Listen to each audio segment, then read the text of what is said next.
بسم اللہ الرحمن الرحیم۔ قادیانی دھوکہ۔ کچھ دن پہلے ایک محفل میں بیٹھے تھے، قادیانیوں کا ذکر چلا تو ایک صاحب بڑے فخر سے بولے کہ میرا ایک قادیانی سے 40 سال سے تعلق ہے، لیکن اس نے تو مجھے کبھی گمراہ کرنے کی کوشش نہیں کی۔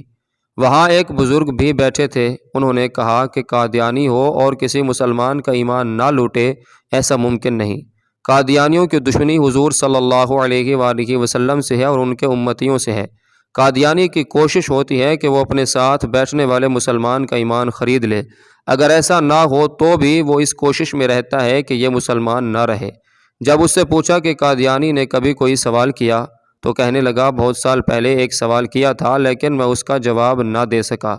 جب اس سے پوچھا کہ سوال کیا تھا تو وہ بولا کہ قادیانی نے مجھ سے کہا کہ عیسیٰ علیہ السلام تو تمہارے عقیدے کے مطابق آسمان پر حیات ہیں اور نبی کریم صلی اللہ علیہ وآلہ وسلم دنیا سے پردہ فرما گئے ہیں، تو مجھے بتاؤ کہ ایک غیر افضل نبی اوپر ہے اور افضل نبی نیچے ہے، یہ کیسے ہو سکتا ہے؟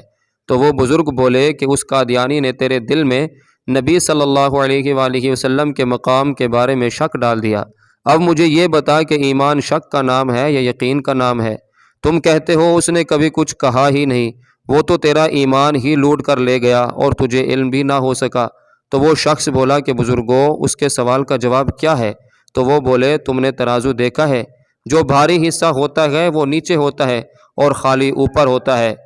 تو پھر وہ شخص بولا کہ فرشتے آسمان پر ہیں، تو فرشتے افضل ہیں یا انبیاء افضل ہیں؟ پھر وہ مسکرا کر بولے تو اپنے آپ کو دیکھ، تیرے سر پر ٹوپی ہے، اب بتا کہ ٹوپی افضل ہے یا دماغ افضل ہے؟ پھر وہ کہنے لگے کہ یہ مت سوچ کون اوپر ہے کون نیچے ہے، یہ دیکھ کہ نبی کریم صلی اللہ علیہ وآلہ وسلم کا مقام کیا ہے۔ وہ زمین پر ہیں لیکن ان کے جسم سے چھونے والی مٹی اللہ کے عرش سے بھی افضل ہے۔ پھر انہوں نے کہا کہ قادیانیوں سے دور رہا کرو، یہ ایمان پر ڈاکہ ڈالنے والے لوگ ہیں، یہ خود تو جہنم میں جلیں گے، اپنے ساتھ تعلق والے مسلمانوں کو بھی جلا دیں گے۔ اللہ تعالیٰ تمام مسلمانوں کو قادیانی فتنے سے محفوظ رکھے، آمین۔ ایک بار درود شریف پڑھ لیجئے، صلی اللہ تعالیٰ علیہ وآلہ وسلم۔